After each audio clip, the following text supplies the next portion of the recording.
Bismillahirrahmanirrahim. Assalamualaikum warahmatullahi wabarakatuh.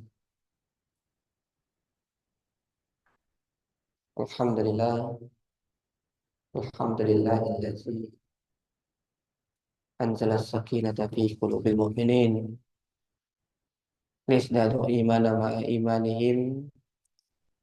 Asyhadu an la ilaha illallah wahdahu la syarika lah wa asyhadu anna Muhammadan abduhu wa rasuluh alladzi la nabiyya ba'dah. Yaqulullahu ta'ala fi kitabil karim, ya ayyuhallazina amanu taqullaha haqqa tuqatih wa la tamutunna illa wa antum muslimun. Allahumma salli wa sallim ala abdika wa rasulika nabiyina Muhammadin wa ala alihi wa ashabihi ajma'in. Jamaah kaum muslimin, alhamdulillah, kembali kita di pagi hari ini bersyukur kepada Allah Subhanahu wa taala. Allah masih memberikan kepada kita berbagai macam bentuk kenikmatan. Di antaranya Allah Subhanahu wa taala masih memberikan kita iman. Ini merupakan salah satu rezeki yang sangat besar. Kemudian Allah memberikan kepada kita berupa kesehatan. Dengan kesehatan kita bisa beraktivitas, bisa kembali beribadah kepada Allah Subhanahu wa taala dalam ibadah-ibadah yang kaitannya dengan Allah Subhanahu wa taala atau ibadah yang berkaitan dengan manusia. Hal ini kalau ada dalam diri kita, itu merupakan kenikmatan yang sangat besar sekali. Nabi SAW bersabda di dalam sebuah hadis, "Man asbaha minkum mu'minan mu'afan fi jasadihi wa indahu qutu yaumihi faka'annama hizatid dunya bihazafiriha." Rasulullah SAW mengatakan, siapa yang di pagi hari dalam keadaan beriman, dan siapa yang di pagi hari dalam kondisi sehat walafiat, dan siapa yang di pagi hari sudah tercukupkan kebutuhannya dari makan, dari minum, faka'annama hizatid dunya bihazafiriha. Sungguh telah Allah tuangkan dunia ke dirinya seluruhnya. Berarti kalau kita memiliki tiga hal ini, kenikmatan dunia itu sudah berada di genggaman kita. Ini merupakan karunia terbesar dari Allah Subhanahu wa taala. Sehingga pada kesempatan hari ini dan momen pagi di hari ini, bagaimana upaya bentuk kita bersyukur terhadap nikmat Allah Subhanahu wa taala adalah dengan bentuk salah satunya konsisten di dalam beribadah kepada Allah Subhanahu wa taala. Konsistensi dalam dunia, baik pekerjaan atau sesuatu hal yang ingin kita gapai, itu sangat penting. Seorang punya tujuan atau sesuatu yang ingin dia capai di tahun ini. Entah karir, pekerjaan, atau ingin memiliki tubuh yang ideal, maka dia harus menggapainya dengan konsistensi. Orang olahraga mati-matian, diet ketat, tidak makan nasi katanya, tidak minum hal-hal yang ada gulanya, hanya ingin mendapatkan tubuh yang dia inginkan. Terus dia jaga konsistensi tadi. Orang ingin lulus di sebuah universitas, dia akan belajar, dia akan sungguh-sungguh. Orang ingin masuk dalam dunia pekerjaan. Semua hal dia usahakan. Itulah yang namanya konsistensi di dalam hal yang kita ingin gapai dalam masalah dunia. Lebih dari itu, bagaimana konsistensi kita di dalam beribadah kepada Allah Subhanahu wa taala, menjadi hamba Allah Subhanahu wa taala. Kalau kita melihat, mau kembali flashback, kita sangat jauh berbeda dengan karakter kita ketika kita masuk di bulan yang betul memotivasi kita di dalam beribadah kepada Allah Subhanahu wa taala. Seperti bulan Ramadan, bagaimana orang berjibaku, berlomba-lomba di dalam kebaikan. Semua aktivitas ibadah, baik yang besar maupun yang kecil, yang wajib, yang sunnah. Tetapi berbanding terbalik dan penurunan sangat drastis ketika kita sudah melewati hari-hari di mana kita tidak lagi mendapatkan gairah di dalam beribadah kepada Allah Subhanahu wa taala. Sehingga pada kesempatan pagi hari ini, melihat dan merujuk ke tema yang telah diberikan, bagaimana kita berupaya untuk menjadi orang yang istiqamah. Karena istiqamah ini merupakan nikmat juga. Seorang diberikan kenyamanan, kemudahan, dan ini merupakan taufik dari Allah Subhanahu wa taala bagi mereka yang kita lihat senantiasa konsistensi di dalam ibadah. Tidak terkurangkan sedikit pun. Dan selalu dia mendapatkan manis dan lezatnya iman di awal dulu dia mengenal kebaikan. Di awal dulu kita masih euforia dengan kalimat hijrah. Di awal-awal dulu kita mengenal kajian. Orang berlomba-lomba mempertahankan keimanannya dan berlomba-lomba untuk mencari sesuatu yang baru menurut dirinya. Ada sesuatu yang baru dia amalkan. Terus dia berupaya menggali. Tapi seiring berjalannya waktu, maka semangat tadi dan keistiqomahan tadi mulai luntur. Entah keimanan mulai turun drastis, atau disebabkan dengan kesibukan, atau dalam masalah duniawi yang lain. Sehingga inilah menjadikan diri seorang itu makin lama makin jauh. Oleh karena ini, jamaah kaum muslimin ikhwati azza Allah ma'ayakum, satu prinsip keyakinan yang diyakini oleh kita dan para ulama, bahwasannya iman di dalam diri seorang itu bisa usang. Layaknya pakaian yang kita pakai terus-menerus. Ada satu pakaian merupakan pakaian favorit kita. Kemana-mana kita pakai. Acara penting kita pakai. Pergi ke mall kita pakai. Acara undangan kita pakai. Hunting kita pakai. Sekedar duduk nongkrong kita pakai.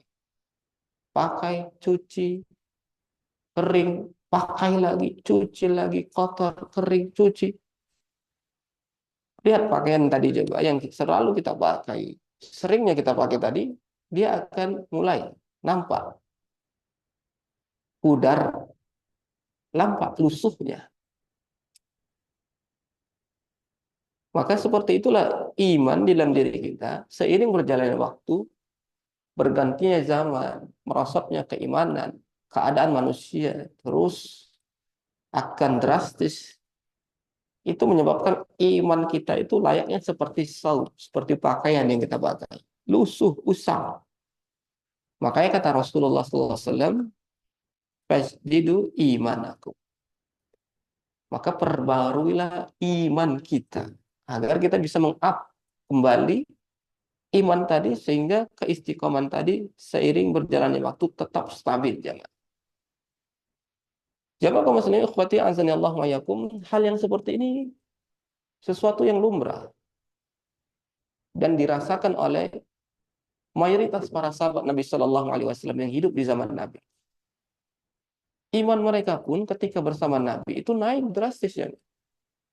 Seperti hal kita ketika kita berada di ruang lingkup yang betul-betul memacu semangat kita. Ketika kita mendengar sebuah ayat, ketika kita mendengar hadis, ketika kita duduk bersama orang-orang baik, itu seakan-akan kita menjadi berada di dimensi yang lain, di ruang yang lain. Kita betul-betul menjadi sosok yang lain. Tapi ketika kita kembali ke kehidupan kita, berbaur dengan keluarga, dengan anak-anak, dengan istri, dengan suami, dengan teman-teman dan komunitas kita, mulai lagi kita merasakan drastis turun dari keimanan kita. Di dalam sebuah hadis ada kisah yang mana kita bisa mengambil sepenggal kisah melewati dimensi waktu, yang mana kita bisa relaksasi dengan apa yang diterangkan oleh para sahabat Nabi Shallallahu Alaihi Wasallam. Merujuk itu pun mereka merasakan apa yang mereka rasakan dengan kemerosotan keimanan tadi sehingga keistiqoman tadi mulai luntur. Di dalam riwayat Al-Imam Muslim ada salah seorang sahabat pernah datang ke Rasulullah Shallallahu Alaihi Wasallam. Beliau bernama Hanzalah bin Rabi'ah. Hanzalah pagi-pagi datang ingin menemui Rasulullah Shallallahu Alaihi Wasallam dengan cepatnya dia berjalan. Dia ingin curhat, dia ingin sharing, dia ingin cerita. Di tengah perjalanan dia berjumpa dengan Abu Bakar As-Siddiq radhiyallahu anhu. Seraya Abu Bakar As-Siddiq memanggil Hanzalah. Ya Hanzalah, mau kemana? Kok terburu-buru, tergesa-gesa? Kemudian Hanzalah melihat Abu Bakar memanggil, datang. Naam ya Abu Bakar. Iya, wahai Abu Bakar, ya aku tergesa-gesa. Aku ingin jumpa Nabi. Aku ingin curhat, aku ingin sharing. Seperti itulah jamaah ya. Keadaan para sahabat Nabi Shallallahu Alaihi Wasallam ketika menimba masalah problematik di dalam kehidupan mereka, ya memang Nabi itu tempat cerita, tempat menuangkan keluh kesah, dan mereka akan mendapatkan jawaban ketika mereka beranjak dari Rasulullah Shallallahu Alaihi Wasallam. Dan itu merupakan salah satu nikmat keberadaan Rasulullah Shallallahu Alaihi Wasallam itu betul-betul memberikan solusi kepada mereka. Kemudian Abu Bakar menanyakan, ada apa? Cerita. Hanzalah bin Rabi'ah pun cerita. Wahai Abu Bakar, apakah kau tidak merasakan? Kenapa sih kita ketika bersama Nabi, duduk di majelis Nabi, Nabi berada di tengah-tengah kita, Nabi menyampaikan satu ayat, Nabi menyampaikan satu hadis, faka'annama, seakan-akan kita melihat surga dan neraka. Seakan-akan neraka itu jelas di hadapan kita. Jadi kita takut. Seakan-akan neraka itu berada di depan kita. Kita termotivasi, kita semangat ibadah. Falamma kharajna min Rasulillah sallallahu alaihi wasallam asyafana al-azwaj wal aulad. Ketika kita sudah beranjak dari majelis Nabi Shallallahu Alaihi Wasallam dan kembali ke dunia kita, kita tersibukkan dengan istri, kita tersibukkan dengan anak-anak. Kajian yang telah kita dapat dari Rasulullah SAW tentang amalan ini, amalan itu, tak pun kita kerjakan. Melemah kita, iman kita, keistiqomahan kita luntur seiring berjalannya waktu tadi ini. Bukankah ini merupakan salah satu sifat dan karakteristik seorang munafik, kata Hanzalah. Ini pandangnya Hanzalah, jamaah. Kemudian Abu Bakar pun ketika mendengar Hanzalah pun bercerita seperti itu, Abu Bakar As-Siddiq dengan ketawaduannya, dengan kerendahan hatinya, beliau mengatakan, aku juga sama merasakan yang seperti ini. Aku juga sama. Oke lah kalau gitu, ayo kita ke rumah Nabi Shallallahu Alaihi Wasallam. Kita tanya, apakah kita ini menjadi seorang munafik kalau kita memiliki karakter seperti ini? Ternyata dua orang sahabat ini, jamaah kaum muslimin, ikhwati azani Allah wa yakum, dengan keumurnian keimanan mereka datang ke rumah Nabi Shallallahu Alaihi Wasallam ingin mendapatkan satu solusi. Ya. Seperti kita juga dirundung kegelisahan, kegalauan. Kok hari-hari ini kok rada-rada mager, malas, iman itu kok tiba-tiba turun. Kadang kita naik, kadang kita turun drastis, kadang kita pingin seperti ini, kadang enggak. Menjadi seorang yang sangat galau. Ya. Kegelisahan itu ada dalam diri kita. Layaknya seorang Hanzalah pun merasakan kegelisahan yang sama, kegalauan yang sangat di dalam dirinya. Akhirnya dua sahabat tadi ini sudah berada di depan pintu Rasulullah Sallallahu Alaihi Wasallam. Nabi pun kaget. Ada dua orang sahabat yang mulia, seorang Abu Bakar As-Siddiq dan Hanzalah bin Rabi'ah datang kepada Rasulullah SAW. Faqala Nabi Sallallahu Alaihi Wasallam, Nabi Sallallahu Alaihi Wasallam mengatakan, Maji'tukuma. Apa sebab, apa hal, apa permasalahan? Kok tiba-tiba kalian datang? Kok tiba-tiba kalian berada di depan rumahku? Kemudian Hanzalah pun mengatakan, Nafaqa Hanzalah ya Rasulullah. Hanzalah sudah menjadi seorang yang munafik ya Rasulullah. Hanzalah sudah menjadi seorang munafik ya Rasulullah. Kemudian Nabi Shallallahu Alaihi Wasallam mendengar yang seperti itu pun tercengang. Padahal Nabi Shallallahu Alaihi Wasallam tahu siapa nama-nama orang munafik. Nabi sudah dikasih kabar dari wahyu dari Allah Subhanahu Wa Taala. Siapa sahabat-sahabat Nabi yang di tengah-tengahnya ada orang munafik. Nabi sudah dapat info siapa tokoh-tokoh munafik yang ada di kota Madinah. Makanya Nabi Shallallahu Alaihi Wasallam kaget. Kenapa Hanzalah berkata seperti ini? Akhirnya diceritakan seperti yang telah diceritakan kepada Abu Bakar As-Siddiq radhiyallahu anhu. Kemudian Nabi Shallallahu Alaihi Wasallam fatabassam. Kemudian Nabi Shallallahu Alaihi Wasallam pun senyum melihat ada seorang sahabat Nabi yang begitu memiliki tekad, ya, begitu melihat sahabat Nabi yang curhat kepada Nabi Sallallahu Alaihi Wasallam mengeluhkan tentang turunnya drastis dari keimanan mereka. Nabi mengatakan dan memberikan tips dan memberikan solusi kepada sahabat Hanzalah tadi supaya dia tenang, supaya dia tidak galau lagi. Faqala Rasulullah SAW kepada Hanzalah, ya Hanzalah, la in kunta kama qulta la safatkumul malaikatu fi turukikum wa fi fursyikum. Kalaulah memang benar apa yang kau ucapkan dan kau mengamalkan sesuai dengan apa yang kau katakan tadi, maksudnya apa? Tetap kau menjaga keistiqomahan tadi ini, walaupun kau bersama diriku, walaupun kau tidak bersama diriku, walaupun kau bersama teman-temanmu, walaupun kau bersama istrimu atau keluargamu, tapi kau tetap menjaga. Walaupun kata Rasulullah SAW, saatan saatan, perlahan, step by step, pelan-pelan, apa yang bisa kita lakukan, ya.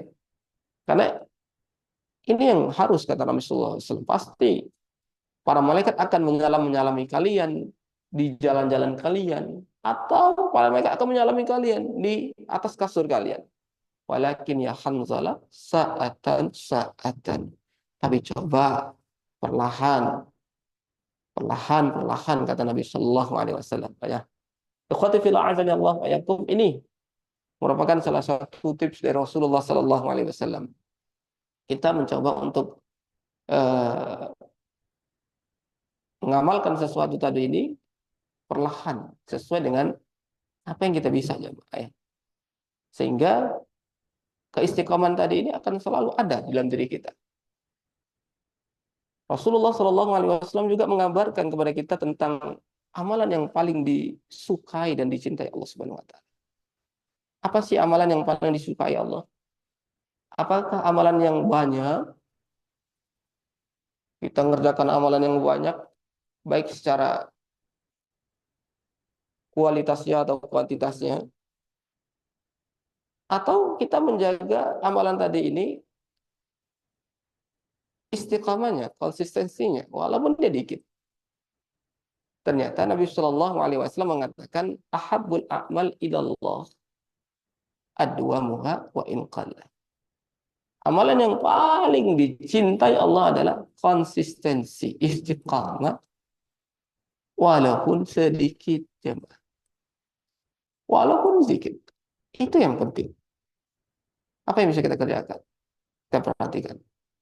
Sedikit dia, tapi istiqamah. Itu yang paling berat, jemaah. Sehingga inilah yang mulai meredup di dalam diri kita. Inilah yang mulai kita sulit sekali untuk menjaganya, jemaah. Terkadang kita ingin melaksanakan sebuah ibadah. Sebagai contoh kecil, niat ada ingin melaksanakan sholat sunnah duha. Tiap hari kita berniat, jemaah. Besok saya akan lakukan. Tak terkerjakan, lewat. Besok, boleh. Enggak juga. Besok, seperti itu. Hanya baru sekedar niat aja. Belum terrealisasikan. Belum terlaksanakan. Tapi ketika kita sudah masuk ke fase itu, ketika kita sudah masuk untuk mengerjakannya, maka jangan sekali-sekali kita mencoba meng-up-nya lebih dari kapasitas yang telah kita sanggupi. Orang kalau sudah diberikan karunia, bisa sholat duha, itu taufik dari Allah Subhanahu wa taala. Jaga dua rakaat, dua rakaat, dua. Tak perlu kita mengerjakannya 4, 6, 8. Itu akan sulit bagi kita, jemaah. Itulah yang akan melunturkan keistiqomahan tadi, sehingga akan timbul perihal kejenuhan, kebosanan yang ada dalam diri kita. Kita meninggalkan sholat tadi ini secara menyeluruh. Akhirnya kita kembali lagi kepada aktivitas biasa. Sehingga Nabi Shallallahu Alaihi Wasallam selalu mewanti-wanti kepada kita. Nabi Shallallahu Alaihi Wasallam mengatakan, Innallaha la yamal hatta tamallu. Allah itu, jamaah, tidak pernah bosan. Allah itu tidak memiliki sifat bosan, letih. Hatta tamallu. Sampai kalianlah di titik merasa jenuh. Merasa kita bosan, sangat bosan ibadah. Nggak mau ngapa-ngapain, itu di titik kita, titik terendah kita. Kenapa? Kita bukan, penciptaan kita ini bukan seperti penciptaan sosok malaikat. Yang dasar penciptaan sosok malaikat tadi ini memiliki sifat yang la yaftur, tidak pernah bosan, tidak pernah lelah, selalu bertasbih kepada Allah, selalu beribadah kepada Allah, tidak pernah membangkang, tidak pernah mengatakan tidak, selalu mengerjakan apa yang diperintahkan Allah Subhanahu wa taala. Pernah Nabi Shallallahu Alaihi Wasallam naik ke Sidratul Muntaha, Nabi dapati ada sebuah tempat yang bernama Baitul Ma'mur.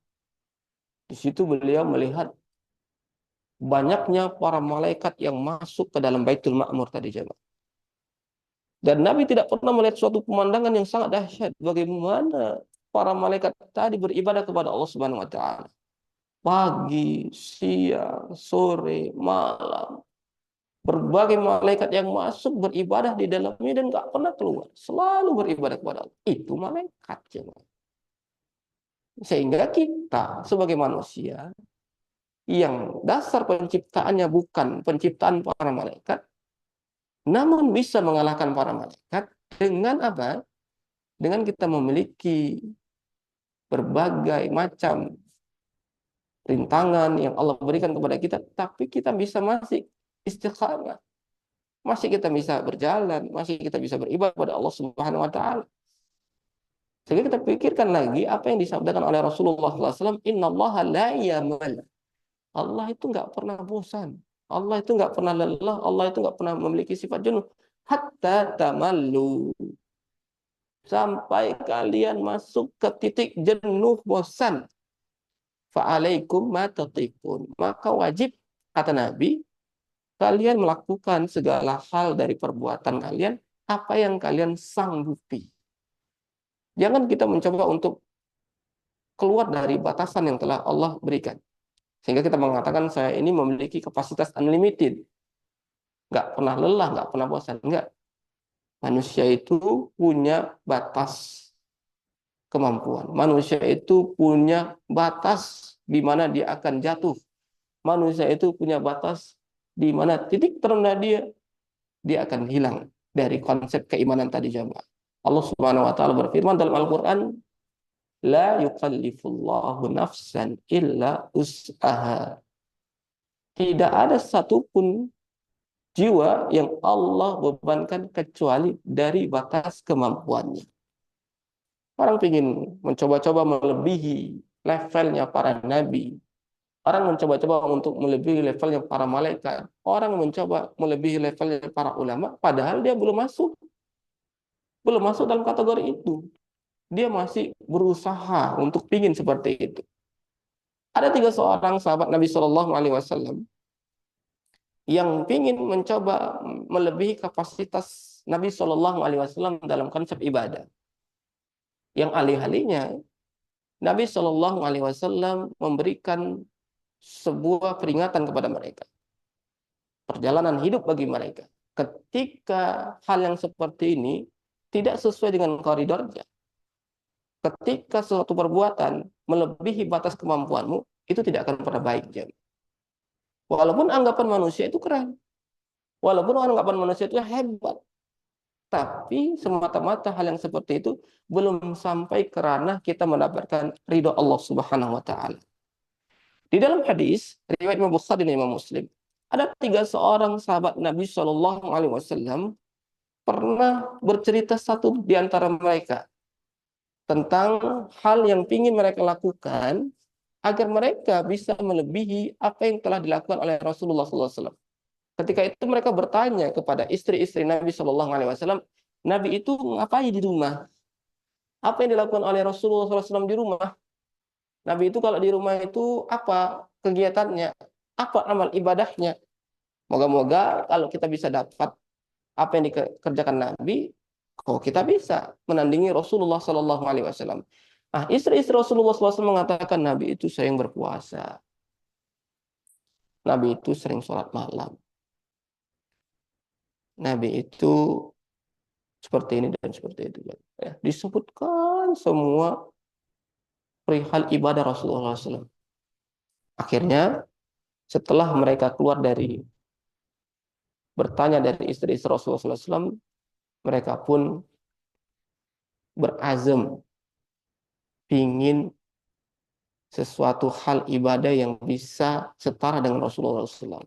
Yang pertama mengatakan, kalaulah Nabi Shallallahu Alaihi Wasallam sholat malam dari awal malam, maka aku akan sholat sepanjang malam. Keren ya, hebat bukan? Orang yang begadang, antum begadang, dimulai dari habis maghrib, ya, stay di masjid, duduk, ya, aktivitasmu nggak ada lain kecuali itu. Di masjid habis maghrib sampai menjelang subuh. Habis subuh antum dikejar lagi nanti bekerja, buka toko, ya, yang jadi guru ngajar, yang masih menjadi murid belajar, masuk kampus, ya, dengan padatnya aktivitasmu di siang hari juga dikejar-kejar. Nanti habis maghrib gitu lagi jam. Tak usah seminggu berbicara, 2 hari aja udah. Apa yang kita rasakan? Hah, demam, oyong, oyongan, begadang. Siapa yang seperti itu jamaah? Ya? Orang kalau udah kurang tidur ya, udah bawaannya mau marah aja. Orang kalau udah tidur bawaannya nggak bisa fokus, ya. Orang kalau udah tidur pekerjaannya bersalahan. Tak ada yang bisa seperti itu. Tapi sahabat tadi ini mengatakan, maksudnya dia ingin pamer dengan sahabat yang lain, aku akan sholat sepanjang malam. Melihat sahabat tadi ini melontarkan ucapan itu, tentu yang dua nggak mau kalah jawab. Oh keren ya dia. Aku apa ya? Pikir-pikir dia. Oh kalau kau kan sholat sepanjang malam. Kalau aku akan berpuasa selama hidup. Wah, Masya Allah. Puasa dahar disebut. Sihat dahar. Yang dilarang oleh Rasulullah SAW. Puasa sepanjang tahun ya Pak. Padahal ini pernah dilakukan ya Pak. Ya. Nabi SAW udah kasih tuh peringatan kepada para sahabat Nabi SAW. Jangan kalian ikuti aku. Ya, aku ini beda dari kalian. Jangan. Tapi sahabat tadi ini pingin puasa sepanjang tahun, ya setahun dia puasa terus. Senin dia puasa, Selasa dia puasa, Rabu dia puasa, Kamis dia puasa. Iya, tiap hari dia puasa aja, Pak. Pas antum aja dia, nongkrong nggak? Ya, udahlah aman lah, aku bandari kau. Aku puasa, sorry. Waduh, ya Pak, rugi lah ya Pak ya. Apa lagi kita dapat? Ada orang yang datang bandari kita di tanggal-tanggal tua, ya ambillah jemput ya Pak ya. Tiap hari puasa, Senin puasa, Selasa puasa, Rabu puasa, Kamis puasa, Jumat puasa, Sabtu puasa, Minggu puasa, puasa lagi saja. Gak akan bisa seperti itu. Antum akan mendapati dirimu itu lelah. Kau bukan robot. Ya, kau butuh rehat, kau butuh beri, kau butuh santai. Ya, jiwamu butuh bertamasya, jiwamu butuh dienakkan jemaah. Itu kita. Ya, itu seperti itu kita jemaah. Kita baca Quran dikit, udah kita bikin buka hati. Pingin stalking, pingin lihat history, pingin lihat apa yang terupdate hari ini, itu gitu. Ya, nggak bisa kita stay istiqomah seperti itu, nggak bisa kita jadi. Karena tabiat kita, kondumen dan apa yang telah diciptakan untuk kita bukan seperti para malaikat. Ikhwatifil. Kemudian yang ketiga pun nggak mau kalah, ditengoknya kawannya puasa sepanjang tahun, aku apa ya? Dipikir-pikir dia lagi, oh ya, aku nggak akan nikah, katanya. Mak, menjadi seorang jomblo senior ya, Mak. Ya, udah saking lama nikah dia coba ya. Single senior lebih keren ya bahasanya coba. Ya. Orang nggak nikah-nikah. Ya, karena apa? Kalau menurut dia nikah tadi ini menjadi satu masalah. Nikah tadi ini nggak bisa ibadah. Nikah ini, oh padahal salah jangan.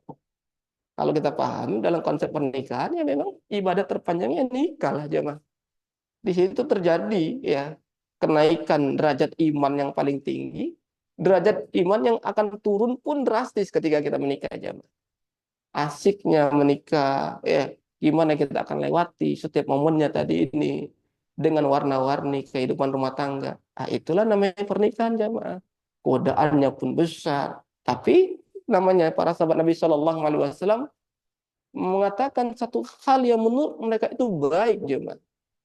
Tapi menurut kata syariat itu tidak baik. Maka apa yang dikatakan oleh syariat itu tidak baik, tidak akan pernah baik jemaah. Walaupun menurut mereka baik, walaupun menurut manusia itu baik, tetap tidak baik. Akhirnya setelah mereka mengungkapkan isi hati mereka, dan itu mereka belum pun mereka lakukan jemaah, ya, belum dilakukan, hanya masih berazam aja, masih bercerita aja, Nabi keluar memberikan satu pukulan hebat bagi mereka, pelajaran penting bagi kita juga jemaah, ya. Apa kata Rasulullah SAW? Innama ana basyarum mislukum. Aku itu manusia seperti kalian. Ana usolli wa ana. Aku sholat, aku tidur. Sholat, tidur, jemaah. Nabi pun sholat malam, sebelumnya pun tidur, jemaah. Kamu mungkin nggak tidur Rasulullah SAW. Kita pun sholat malam sebelum kita tidur. Ya, nggak sepanjang bangun sepanjang malam, tidur dulu. Allah pun mengisyaratkan seperti itu. Qumil laila illa qalila. Bangunlah di malam hari walaupun dikit. Nisfahu setengahnya, awin kus minhu qalila atau kurang dari setengah. Sepertiga malam namanya. Ya.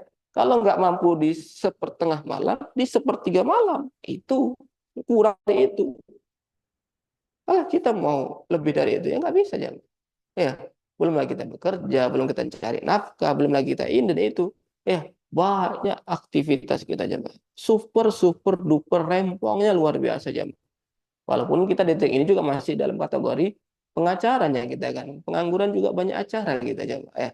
Nggak pula kita sesibuk-sibuknya Rasulullah Shallallahu Alaihi Wasallam yang menjadi seorang nabi, seorang pemimpin sebuah daerah, kemudian juga pemimpin bagi keluarganya, pemimpin juga untuk para sahabat Nabi Sallallahu Alaihi Wasallam. Jadi kesibukan Nabi Sallallahu Alaihi Wasallam super super duper kesibukan jemaah, sibuknya luar biasa. Tapi para sahabat Nabi Sallallahu Alaihi Wasallam disadarkan dari ucapan Nabi Sallallahu Alaihi Wasallam, aku sholat, aku tidur, aku puasa, aku berbuka.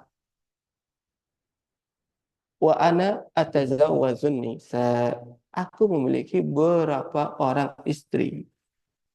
Nabi istrinya 11 ya, Pak, ya. Sahabat tadi ini tidak mau memiliki seorang istri coba ya. Faman raghiba an sunnati falaysa minni. Lihat ucapan terakhir Nabi Shallallahu alaihi wasallam ini merupakan satu solusi bagi kita.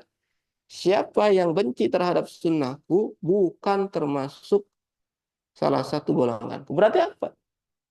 Sholat malam dan tidur itu sunnah.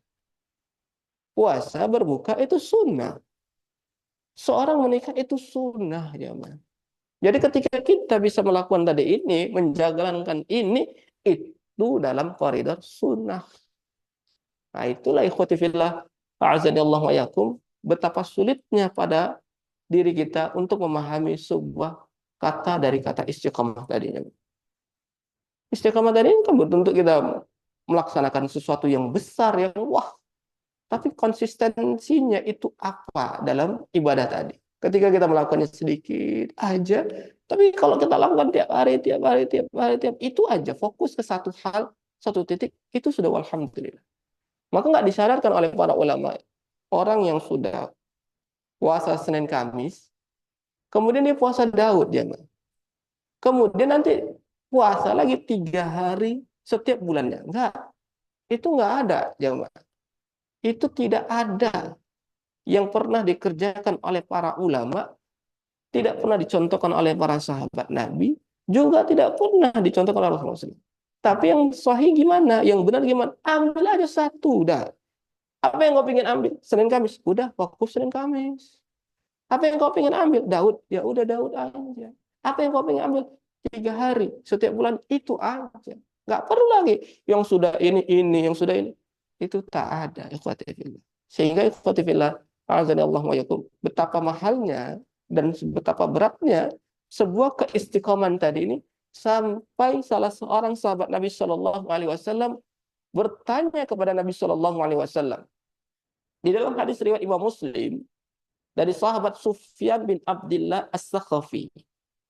Qultu ya Rasulullah, kulli qawlan la as'alu anhu ahadan ghairaka. Kata Sufyan bin Abdullah As-Sakhafi, beliau mengatakan, wahai Rasulullah, coba kasih tahu aku satu nasihat, satu wejangan. Dalam Islam, yang mana nanti setelah sepeninggalmu, aku nggak akan bertanya lagi. Ini nasihat terakhir nih jemaah. Nasihat terakhir Nabi Shallallahu Alaihi Wasallam kepada sahabat ini. Sahabat tadi bertanya kepada Rasulullah SAW tentang satu nasihat yang mana ini tidak akan dia tanya lagi kepada selain Rasulullah Sallallahu Alaihi Wasallam. Apa Nabi Sallallahu Alaihi Wasallam mengatakan? Kul amantu billah summastaqim. Kul amantu billah summastaqim. Katakanlah, aku beriman kepada Allah. Lihat, isyarat, ya, ternyata ketika orang mengikrarkan beriman kepada Allah, itu butuh konsekuensi. Ketika orang berupaya untuk menggobar-gobarkan aku beriman kepada Allah, apa buktinya? Maka lihat para sahabat Nabi Shallallahu Alaihi Wasallam, Bilal bin Abi Rabah, keluarga Ammar bin Yasir, Khabbab ibn al-Arad, dan sahabat-sahabat fuqara yang tidak bisa mempertahankan keimanan mereka disiksa sampai hijrah ke negeri Habasyah. Satu ayat turun bagaimana memperjuangkan keimanan walaupun melafadzkan kekufuran. Keluarga Ammar bin Yasir disiksa ketika mereka mengatakan amantu billah, aku beriman kepada Allah. Terdengar oleh orang-orang kafir Quraisy, dipaksa untuk mengucapkan kalimat-kalimat kekufuran. Tapi lihat coba, Allah Subhanahu wa taala mengatakan man kafara billah min ba'di imanihi wa qalbuhu mutma'innun bil iman illa man ukriha. Siapapun di antara kita yang mempertahankan keimanannya dan hatinya tetap menjaga keimanan tadi, illa man ukriha, kecuali orang dipaksa, terpaksa mereka. Itu pun Ibu Ammar bin Yasir, Sumayyah pun meninggal wafat di atas kalimat tauhid, memperjuangkan keimanannya. Berat. Khabbab bin Arad datang kepada Nabi Shallallahu Alaihi Wasallam sambil membuka bajunya, tidak ada setiap inci dari tubuhnya berbagai luka yang dia dapat dari siksaan orang-orang kafir Quraisy. Nabi Shallallahu Alaihi Wasallam lagi tidur-tidur di bagian Ka'bah sambil Khabbab mengatakan, sampai kapan ya Rasulullah aku merasakan kayak gini? Sampai kapan aku mempertahankan seperti ini? Maksudnya dia udah di titik, dia udah nggak bisa kuat lagi jemaah mempertahankan keistiqomahan tadi. Mengatakan keimanan billah, aku beriman kepada Allah Subhanahu wa taala, udah sakit deh. Nabi Shallallahu Alaihi Wasallam hanya memberikan motivasi semangat aja kepada seorang Khabbab bin Arad dengan menceritakan orang-orang terdahulu. Wa in kana min qablakum, orang yang sebelum kalian itu, kata Nabi kepada Khabbab bin Arad, ada yang ditanam, kemudian digergaji. Ada sebagian dahulu seorang sebelum kalian itu ada yang dikeluarkan hatinya, dipenggal kepalanya. Wallahi demi Allah, kata Nabi, la yatammannallahu hadzal din. Allah nanti akan sempurnakan agama ini. Betul, ya, Mak. Setelah sempurnanya agama tadi ini, futuhat di mana-mana, terbukanya Islam, lihat apakah keimanan mereka itu sama dengan keimanan dulu mereka memperjuangkan? Enggak. Sampai Abu Hurairah pun pernah tertawa aja, Mak. Melihat dia udah menjadi seorang gubernur dengan pakaian dari kain wol. Padahal dulu dia teriak. Dia pernah pingsan di antara mimbar Nabi Shallallahu Alaihi Wasallam dan kamar Aisyah. Orang menuduh dia gila, jemaah. Padahal pada waktu itu aku nggak gila. Aku lapar, katanya. Mempertahankan keimanan, jemaah. Nggak sehebat, nggak sesusah, nggak seberat setelah mereka mengenal Rasulullah. Setelah Islam tadi jaya, seperti yang dikatakan oleh Rasulullah SAW, wallahi la yutammanallahu hadzal din. Demi Allah, Allah akan menyempurnakan agama ini. Tapi ya konsekuensi apa? Kita nggak akan bisa merasakan lezat dan manisnya iman, keistiqomahan yang mereka jaga dulu, coba. Hatta yasira raqib min San'a ila hadril maut la yakhafun. Sampai-sampai ada orang yang berjalan di malam hari dari negeri San'a, jemaah, itu ibu kota Yaman ya, ke hadril maut. Dia nggak ada takut. Walaupun apa kata Nabi, serigala itu ada di tunggangannya. Nggak takut dia. Walakinnakum tasta'jilun. Ini kata Nabi yang terakhir, tapi kalian tergesa-gesa. Kalian terburu-buru. Sabar, kata Nabi. Ya, kadang-kadang kan jumpakan sebuah masa yang tak sehebat keimanannya. Kalian akan jumpa sebuah masa yang imanannya sangat turun drastis, jemaah. Sehingga Nabi SAW mengatakan, seperti yang disebutkan di dalam hadis ini. Qul amantu billah. Katakanlah kalau kalian mampu mengatakan aku beriman kepada Allah pada waktu itu, berat. Orang-orang mengatakan beriman kepada Allah disiksa, dibantai. Ya. Orang-orang yang mengatakan keiman kepada Allah, beriman kepada Muhammad sallallahu alaihi wasallam, berat. Fastaqim, summastaqim. Kemudian istiqamalah. Nah, ini kalimat yang berat. Khotifillah, azani Allah wa yakum. Sampai kata Imam Ibnu Rajab Al-Hambali ya, di dalam kitab beliau ya, kitab syarah Jami' Al-Ulum wal Hikam, ketika beliau mensyarah hadis ini, beliau mengatakan hadis ini menjelaskan makna istiqamah. Hadis ini menjelaskan kedudukan istiqamah. Sambil beliau mengatakan istiqamah adalah meniti jalan yang lurus. Itu istiqamah. Istiqamah itu meniti jalan lurus. Makanya jalan tol itu bisa kita katakan istiqamah. Dia lurus saja. Orang kalau lurus-lurus aja, istiqamah dia. Jarang kita dapat orang lurus-lurus aja ya. Orang kita bengkok aja Pak ya. Pasti kita pingin mau ini. Nggak pernah kita setiap minggunya itu aja kerjaan kita. Itu aja hobi kita. Itu aja sukaan kita. Nggak mungkin ya. Istiqamah itu adalah meniti jalan yang lurus. Apa yang jalan yang lurus itu? Yaitu agama yang lurus. Tanpa membelok ke kanan, tanpa membelok ke kiri. Dan istiqamah itu kata beliau, mencakup melakukan semua ketaatan yang lahir, demikian juga mencakup ketaatan yang batin, dan meninggalkan semua perkara yang dilarang. Maka kata Al-Imam Ibnu Rajab, wasiat ini mencakup seluruh ajaran agama. Dilihat salah satu karakter Nabi Shallallahu Alaihi Wasallam dan salah satu mukjizat Nabi yang Allah berikan kepada Rasulullah SAW, Nabi itu diberikan jawamil kalim, jami'atul kalim, kalimat yang pendek tapi memiliki makna yang sangat dalam, kalimat yang ringkas tapi kalau kita jabarkan ini nggak mudah nih. Apa yang dijabarkan oleh Al-Imam Ibnu Rajab dengan perkataan Nabi SAW, kul amantu billah summa istaqim, jelaskan.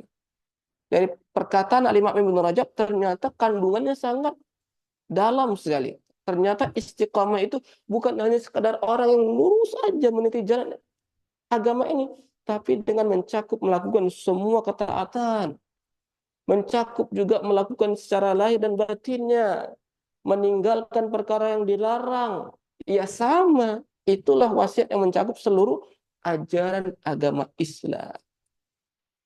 Jadi dari penjelasan yang telah dijelaskan oleh Al-Imam Ibnu Rajab Al-Hambali rahimahullah ta'ala ini, bahwasanya ukuran keistiqomahan dalam agama yang lurus ini jamaah adalah melakukan ketaatan sebagaimana diperintahkan dengan tanpa melewati batas. Nah itu dia jamaah. Kadar istiqomah dan ukuran istiqomah seorang itu adalah melakukan ketaatan sebagaimana diperintahkan dengan tanpa melewati batas. Kenapa? Karena kalau orang sudah melewati batas bukan istiqomah lagi. Namanya apa? Gulu, ekstrim. Orang ingin beribadah, ya, berzikir. Padahal zikir sudah ditentukan berapa? Sekian. Dia tambah gitu. Apa kata Nabi sallallahu alaihi wasallam? Barang siapa yang menambah faqad asa'a. Dia telah melakukan tindakan yang melampaui batas. Jadi keistiqomahan tadi ini di atas agama yang lurus tadi ini melakukan ketaatan sebagaimana yang diperintahkan tanpa melewati batas. Semua yang melewati batas gak akan bisa masuk dalam kategori istiqomah aja. Ya, kita lihat orang yang beragama ekstrim, memiliki paham yang sangat ekstrim, ya. Ujung-ujungnya apa? Jatuh kesesatan. Jatuh ke dalam kesesatan jemaah. Apa kata kita katakan dia, masya Allah istiqomah kali Anda. Ya. Orang istiqomah nih, enggak. Demikian juga keistiqomahan tadi jemaah ya, tanpa melewati batas dan tanpa mengikuti hawa nafsu. Kalau sudah mengikuti hawa nafsu, bukan istiqomah lagi. Bukan keistiqomahan lagi, jemaah. Nah, ini yang berat. Ketika kita diperintahkan tanpa melewati batas, itu berat. Rasulullah Shallallahu Alaihi Wasallam dalam konteks ini, jemaah, tanpa melewati batas, di musim haji, jemaah. sahabat-sahabat Nabi Shallallahu Alaihi Wasallam yang ikut haji Hajjatul Wada, haji wada bersama Nabi Shallallahu Alaihi Wasallam. Di perjalanan mereka sudah memungut batu, kemudian mereka sudah ribut, ya. Nabi Shallallahu Alaihi Wasallam mengatakan, iyyakum wal ghulu, fa inna ma ahlaka man kana qablakum al ghulu. Hati-hati, Nabi wanti-wanti, jangan gulu, jangan melampaui batas, ya. Jangan melampaui batas. Sehingga perkara haji sudah jelas, melempar dengan batu kerikil, batu yang kecil, sudah, ya Bang. Jangan berlebihan dalam istiqamah tadi. Walaupun orang menganggap sebagian sikap berlebihan atau mengurangi tadi itu tetap dikategorikan istiqamah. Tapi itu bukan bentuk keistiqamahan jamaah, ya. Jadi khotifillah, azani Allah wa yakum, ini yang disebutkan oleh Allah Subhanahu wa taala melalui lisan Nabi Shallallahu alaihi wasallam tentang penjelasan bagaimana keistiqamahan tadi. Allah Subhanahu wa taala berfirman di dalam Al-Qur'an, innal ladzina qalu rabbunallah summa istaqamu fala khaufun 'alaihim wala hum yahzanun. Orang-orang yang telah mengatakan Rabb kami Allah, kemudian dia istiqamah, maka tidak ada lagi rasa kekhawatiran di dalam diri mereka, tidak ada lagi kesedihan bagi mereka. Maka ikhwati fillah, a'azzanallahu wa yakum, ya. Semoga Allah Subhanahu wa taala selalu memberikan kepada kita keistiqomahan, selalu kita berusaha untuk menjaga keistiqomahan, ya. Bagaimana kita berprinsip dan memahami kadar keistiqomahan tadi, sehingga seiring berjalannya waktu, keistiqomahan tadi selalu ada di dalam diri kita. Walaupun berubahnya masa, berubahnya zaman, tetap keistiqomahan tadi ini bisa kita upayakan. Barakallahu fikum. Wallahu alam bissawab. Sebelum kita akhiri, ada pertanyaan yang mau ditanyakan. Silakan. Ya.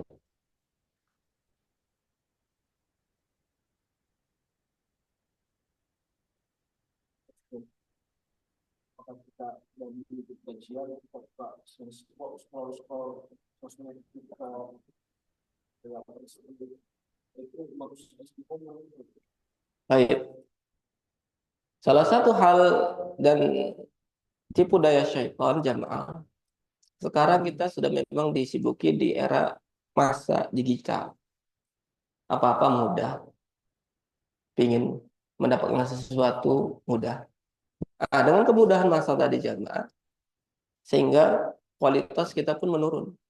Berbanding terbalik dengan satu zaman yang tidak memiliki kualitas masa yang kurang, tapi dengan kualitas keimanan yang sangat luar biasa. Sehingga orang mencukupkan hal itu. Ya, seperti kita sudah mendapatkan kajian-kajian di YouTube, di Instagram, atau di Facebook, atau yang lainnya, di media-media yang lain. Dan menghambat dirinya untuk langsung hadir ke majelis ilmu. Salah satu hal yang bisa. Tapi kalau dia pun masuk dalam kategori orang yang terupdate dalam masalah ini, dia melihat juga kajian-kajian yang di-share di platform-platform yang ada, kemudian tidak mengurangi dirinya untuk ikut juga langsung ke majelis taklim, hal yang seperti itu lebih lagi jangan. Tapi kalau dia hanya sekedar mencukupi hal yang seperti itu, ya ini salah satu tipu daya dari syaitan. Dan kita lihat yang seperti itu sudah nampak di dalam diri kita secara pribadi. Udah cukuplah, sini aja lah. Ini udah terwakilkan. Padahal keutamaan majelis taklim itu tidak akan pernah tergantikan daripada majelis-majelis online tadi jamaah. Tayyib. Wallahu a'lam bishawab. Barakallahu fikum. Baik, Ustaz. Ini ada pertanyaan juga dari Zoom meeting, Ustaz, izin untuk membacakan. Assalamualaikum warahmatullahi wabarakatuh. Semoga Allah menjaga Ustaz, keluarga, panitia, dan jamaah kajian serta seluruh umat Islam. Amin. Amin. Izin Ustadz, bagaimana bila seorang akhwat bekerja di mana semua orang satu ruangannya laki-laki? Hmm. Dulu awalnya dia merasa tidak nyaman, namun lama-kelamaan sudah terbiasa. Tapi ada kalanya dia merasa ada yang salah, kemudian perusahaannya menyuruhnya memakai jilbab yang dililit, yang tidak boleh dijulurkan. Dan dia lakukan. Terkadang tanpa sengaja juga sering saat memberikan barang bersentuhan. Dia ingin keluar tapi dia ragu dan takut kalau orang tuanya kecewa dan menganggap kajiannya sesat. Karena sejauh ini orang tuanya sudah mulai melunak, dia beberapa kali memberi syarat ke orang tuanya untuk resign dan pindah. Orang tua tidak setuju. Apa yang harus dilakukan Ustadz? Dia merasa ngaji yang sudah bertahun-tahun ini tidak merubahnya dari sisi ini. Apakah dalam hal ini dia telah menumpuk dosa dan maksiat? Dia tidak tahu harus berbuat apa. Mohon doa dan masukannya. Jazakallah khair Ustadz. Masya Allah. Ya, seperti itu ikhwatifillah dan fikum, kadang hidup tidak sesuai dengan apa yang kita inginkan. Ya. Terkadang hidup memiliki sebuah rintangan, masalah, problem. Yang mana itu semua lebih menunjukkan bagaimana Allah ingin mengangkatkan derajat kita menjadi sosok insan yang lebih bertakwa. Masalah yang eh, diterima tadi jemaah, bagaimana solusinya dan bagaimana pandangan syariat? Tentunya sudah banyak saran dari ayat dan hadis tentang sosok wanita jemaah. Sebaik-baik mereka bagaimana? Dan ini sesungguhnya tidak luput bagi kita hal yang seperti ini. Perkara-perkara yang simpel, jemaah. Keistimewaan wanita, keagungan wanita, kehormatan wanita tentu berada di rumahnya. Maka ketika dia bekerja, ya dia harus siap dengan konsekuensi yang ada. Berarti dia harus siap, dia menobrak segala hal yang dilarang oleh syariat. Seperti yang disebutkan tadi, beliau bekerja di sebuah ruangan yang seluruhnya laki-laki. Ya, sudah kita ketahui hal yang seperti itu sangat-sangat riskan terjadinya penyimpangan, maksiatan, dan banyak hal yang terjadi. Nah, sehingga dia sebagai wanita, ya, bagaimana dia memposisikan diri, apakah dia mampu bertakwa seperti yang disebutkan oleh Allah, kadar kemampuan bertakwa semampu dia dengan dia menjaga keistiqomahan dia tadi sebagai seorang wanita yang menjaga kehormatannya, atau di titik dia sudah merasa bahwasanya ini sesuatu yang masuk dalam kategori dosa. Karena kata Nabi Shallallahu Alaihi Wasallam, al ismu mahaka fi sadrik wa karita ayat taliat alinnas. Dosa itu sesuatu yang tidak nyaman di hati. Dosa itu sesuatu yang menjadikan hatimu itu selalu gak nyaman, gelisah. Kok gini, kok gini. Dan kau tidak senang kalau manusia itu tahu. Nah, kalau udah ada indikasi seperti itu, berarti kita bisa mengambil pelajaran. Tinggal masalahnya sekarang, bagaimana kita berhadapan dengan orang yang kita sayangi. Sementara dia sudah memberikan harapan yang besar kepada kita dengan kita tetap bekerja. Nah, sehingga ini yang harus menjadi titik permasalahan. Ketika berinteraksi dengan ibu kita yang notabene-nya awal, yang kurang ilmunya dalam masalah ini, ya pelan-pelan kita kasih tahu. Ya. Pelan-pelan kita meminta kepada Allah, semoga Allah Subhanahu wa taala minta membuka pintu hidayah dari ibu kita sehingga dia paham tentang anak putrinya tidak boleh seperti itu. Ya, atau kalau seumpamanya kita belum menikah, ya solusinya kita menikah. Dengan kita menikah, maka sosok pendamping kita inilah yang secara utuh 100% akan mengayomi kita dari sisi finansial, nafkah zahir dan batin. Seperti itu solusi terbaik ya, Pak, kalau memang belum menikah. Tapi kalau sudah menikah jaga ya, maka lebih gampang lagi. Suami yang akan menghandle, suami yang akan menjaga. Karena laki-laki manapun akan paham bahwasanya ratunya tadi tidak akan bisa dia umbar pada orang lain. Ratunya tadi ini akan dia jaga seutuhnya. Cintanya akan dia berikan kepada sosok suaminya aja. Baik. Semoga Allah Subhanahu wa taala mudahkan bagi kita semua dan bagi penanya dari permasalahan yang sedang dihadapi. Allahumma la sahla illa ma ja'altahu sahla wa anta taj'alul husna idza syi'ta sahla. Baik, Ustaz, terima kasih. Kemudian ini pertanyaan terakhir sebelum kita tutup kajian ini, Ustaz. Bismillah, semoga Ustaz dan jemaah diberikan sehat walafiat dalam lindungan Allah Subhanahu wa taala. Izin bertanya Ustaz, bagaimana mengupayakan istiqomah pada masa sekarang di mana semua aktivitas seperti kejar mengejar, rasa tidak cukup waktu untuk memenuhi hari-hari dengan amal-amalan sunnah. Baru pagi sudah jadi malam, baru hari sudah hari lagi. Jazakallah ya Ustaz. Oke, coba ya. Bagaimana kita mempertahankan istiqomah di masa-masa sekarang? Baik. Waktu yang kita lewati hari-hari ini memang durasinya lebih cepat daripada waktu yang sebelum-sebelumnya juga. Sesuai dengan apa yang telah disabdakan oleh Rasulullah SAW, min asratis sa'ah, salah satu tanda dekatnya hari kiamat, hari itu terasa singkat. Hari itu terasa pendek. Sehingga butuh lebih perjuangan ekstra agar kita mempertahankan keistiqomahan tadi. Dengan salah satunya adalah kita memiliki eh, komunitas dan sahabat, teman yang baik yang selalu mengingatkan kita. Karena perjalanan tadi ini akan sering perjalanan waktu, kita sebagai manusia itu akan lalai, akan lupa.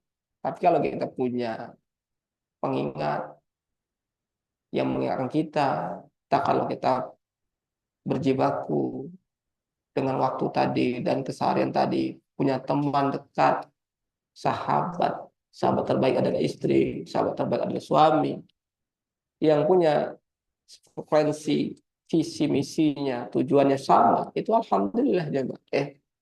Tapi kalau pasangan kita tidak sevisi dan semisi kita, ya kita juga harus mendekat kepada orang-orang baik. Karena dengan orang-orang baik tadi ini, dia akan selalu mengingatkan kita.